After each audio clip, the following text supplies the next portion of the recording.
दिनै बे समाव बाहागो लानो हानाय जोंनि रादाब बिजोंनि साफ्रोमबो नोंथांमोननिसिम आंनि फुंबिलिनि गाहाम हामलायनायखौ बावहरनाय जाबाय। दिनै बे समाव मिरु दुलाराय बर' फरायसा आफादनि जानानै जों मिरु रोंगौथि सायख' आनजादनि खुंफुं आफादनिफ्राय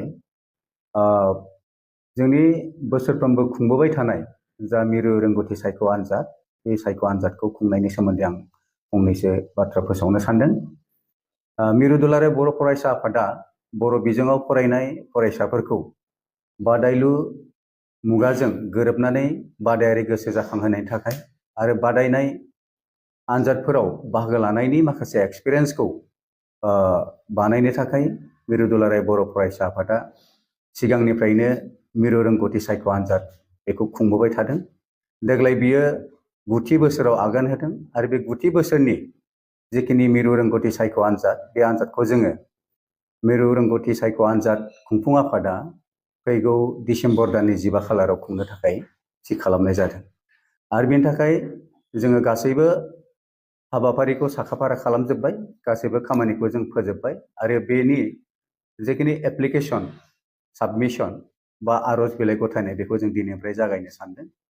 बबेखानि बेखौ आं फोसावनो सानदोंदि सिगांनि समफोराव जोङो अफलाइनजों फर्म फिलआपनि गेजेरजों जोङो फर्मखौ साबमिसन लानाय जायोमोन फरायसाफोरनिफ्राय।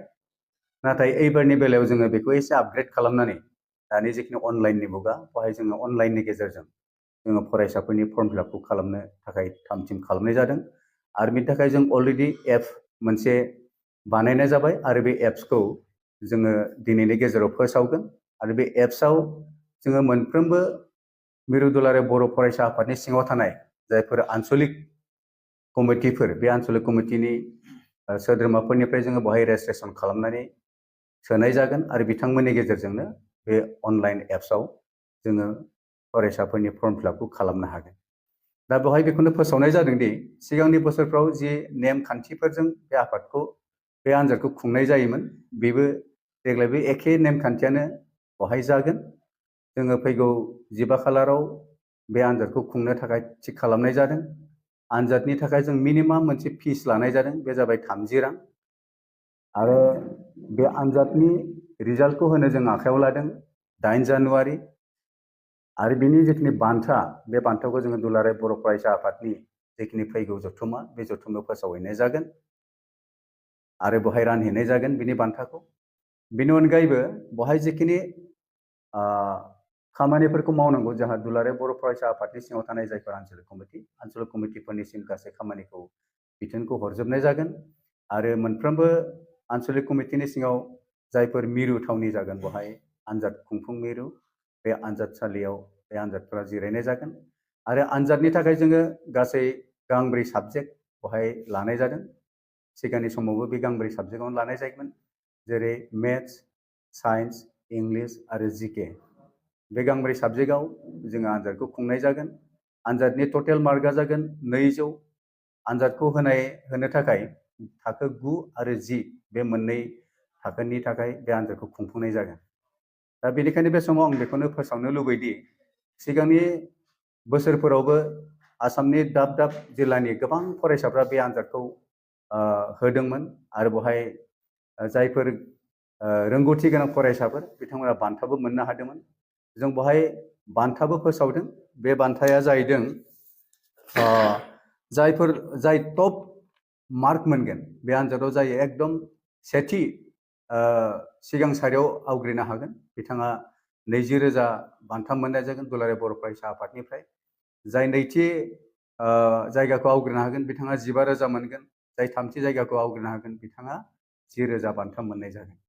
दा बेनि अनगायैबो टप 5 सिम जोङो बेवहाय लानाय जागोन आरो टप 5आव जायफोर फरायसाफ्रा फैनो हागोन बिथांमोना 2,000 करि स्कलारशिप मोननो हागोन। गतिके बेखिनि बान्थाया जाबाय थुलुंगानि मोनसे बान्था। आरो बे थुलुंगा बान्थाखौ मोननो थाखाय जायफोर फरायसाफ्रा मोजाङै गोसो होनानै गावनि आनजादखौ होगोन बिथांमोना बे बान्थाखौ मोननो हागोन।